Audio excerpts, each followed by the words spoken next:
नमस्कार, जय श्री कृष्ण। मैं जया गुप्ता। इस वीडियो में मैं श्रावण मास महात्म्य के 18वें दिन की कथा लेकर आई हूँ। 18वें दिन की कथा के रूप में हम 18वें अध्याय के पाठ का श्रवण करेंगे। इसके पहले के प्रथम 17 दिन की कथा के वीडियोस मैंने मेरे चैनल पर बना रखे हैं, जिन्हें आप मेरे चैनल पर जाकर देख सकते हैं और कथा को श्रवण कर सकते हैं। साथ ही मैं इस वीडियो के डिस्क्रिप्शन में भी उनके लिंक दे दूंगी, जहां से आप उन सभी वीडियोस को देख सकेंगे। आइए अब हम देखें श्रावण मास महात्म्य के 18वें दिन की कथा। श्रावण मास का महात्म्य स्कंद पुराण में वर्णित है, जिसे 30 भागों में बांटा गया है। मैं आपको श्रावण मास महात्म्य के 18वें अध्याय का पाठ बताऊं, उसके पहले मैं आपको माँ दुर्गा को प्रसन्न करने के लिए माँ दुर्गा का एक मंत्र बता रही हूँ। तो आइए देखें दुर्गा मंत्र या दुर्गा स्तुति। ओम जयंती मंगला काली भद्रकाली कपालिनी दुर्गा क्षमा शिवा धात्री स्वाहा स्वधा नमस्तुते।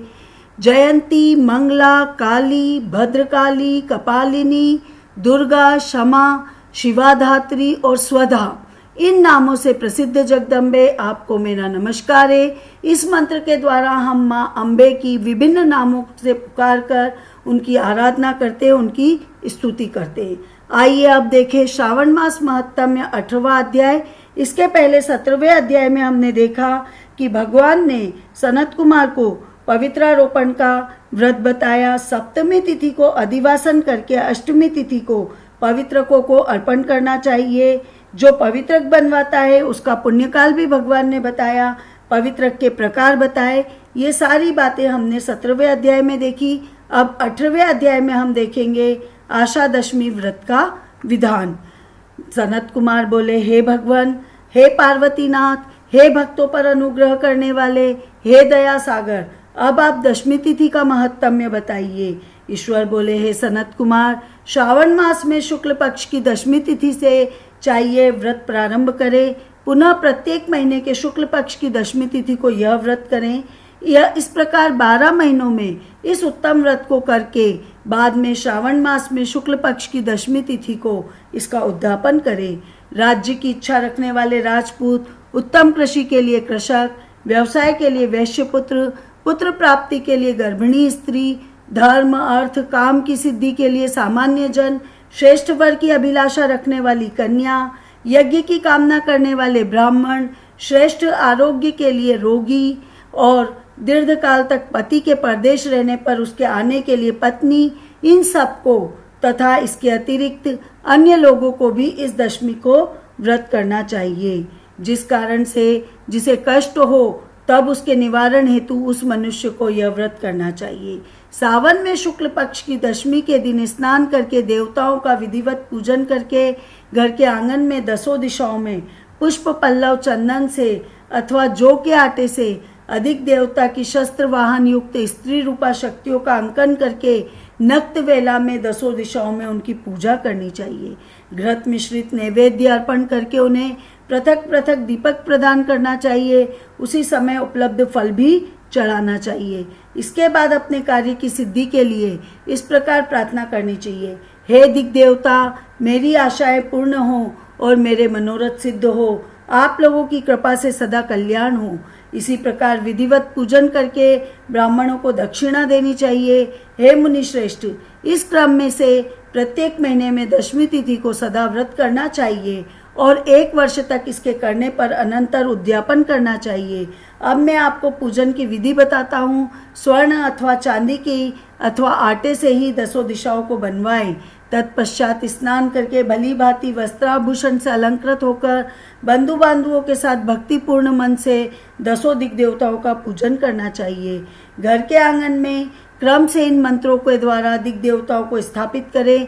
इस भुवन के स्वामी तथा देवताओं तथा दानवों से नमस्कार किए जाने वाले इंद्र आपके ही समीप रहते हैं। आप इंद्री नामक दिव्य देवताओं को नमस्कार है।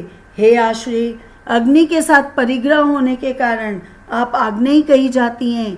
आप तेज स्वरूप और पराशक्ति है, अतः मुझे वर देने वाली हो। आपका ही आश्रय लेकर वे धर्मराज सभी लोगों को दंडित करते हैं, इसलिए आप संयमिनी हैं। हे याम्ये, आप मेरे लिए उत्तम मनोरथ पूर्ण करने वाली हैं। हाथ में खड्ग धारण किए हुए मृत्यु देवता आपका ही आश्रय ग्रहण करते हैं, अतः आप निररति रूपा हैं। आप मेरी आशा को पूर्ण कीजिए। हे वारुणी, समस्त भुवनों के आधार तथा जल जीवों के स्वामी वरुण देव आप में निवास करते हैं, अतः मेरे कार्यों और धर्म को पूर्ण करने के लिए आप तत्पर हो। आप जगत के आदि स्वरूप वायुदेव के साथ अधिष्ठित है, इसलिए आप व्याव्या हैं। हे व्याव्य, आप मेरे घर में नित्य शांति प्रदान करें। आप धन के स्वामी कुबेर के साथ अधिष्ठित है, अतः आप इस लोक में उत्तरा नाम से विख्यात है। हमें शीघ्र ही मनोरथ प्रदान करके आप निरुत्तर हो। हे ऐशानी, आप जगत के स्वामी शंभु के साथ सुशोभित होती है। हे शुभे, हे देवी, मेरी अभिलाषाओं को पूर्ण कीजिए। आपको नमस्कार है, नमस्कार है। आप समस्त लोगों के ऊपर अधिष्ठार्थी है, सदा कल्याण करने वाली है और सनक आदि मुनियों से घिरी रहती हैं। आप सदा मेरी रक्षा करें, रक्षा करें। सभी नक्षत्र, ग्रह, तारागण तथा जो नक्षत्र माताएं हैं और जो भूत प्रेत और विघ्न करने वाले विनायक है, उनकी मैंने भक्ति युक्त मन से भक्तिपूर्वक पूजा की है। वे सब मेरे अभिष्ट की सिद्धि के लिए सदा तत्पर हो। नीचे के लोकों में आप सर्पों तथा नेवलों के द्वारा सेवित है, अतः नाग पत्नियों सहित आप मेरे ऊपर प्रसन्न हो। इन मंत्रों के द्वारा पुष्प, धूप आदि से पूजन, वस्त्रालंकार तथा फल निवेदित करना चाहिए। इसके बाद वाद्य ध्वनि, गीत, नृत्य आदि मंगल कृत्यों द्वारा और नाचती हुई श्रेष्ठ स्त्रियों के सहित जागरण करके रात्रि व्यतीत करनी चाहिए।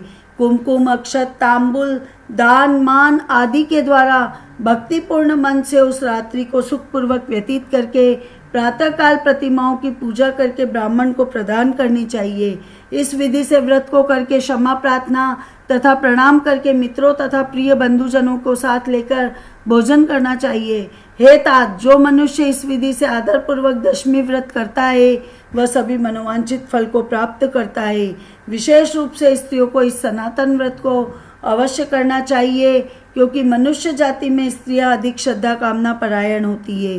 हे मुनि श्रेष्ठ, धन प्रदान करने वाले, यश देने वाले, आयु बढ़ाने वाले तथा सभी कामनाओं का फल देने वाले, इस व्रत को मैंने आपसे कह दिया। तीनों लोकों में अन्य कोई भी व्रत इसके समान नहीं है। हे ब्रह्मपुत्रों में श्रेष्ठ, वांछित फल की कामना करने वाले, जो मनुष्य दशमी तिथि को 10 दिशाओं की सदा पूजा करते हैं, उनके हृदय में स्थित सभी बड़ी बड़ी कामनाओं को वो दिशाएं फलीभूत कर देती है। इससे अधिक कहने से क्या प्रयोजन।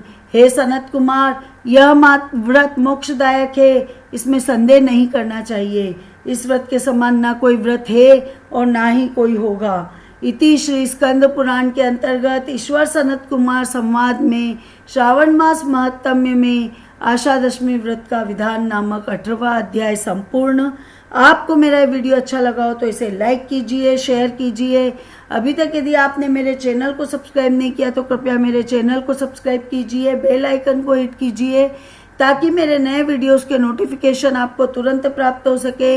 हिंदू धर्म, संस्कृति, तीज त्योहार, व्रत कथा, रीति रिवाज इत्यादि जानने के लिए मेरे साथ बने रहिए। जय श्री कृष्ण। ओम नमः शिवाय।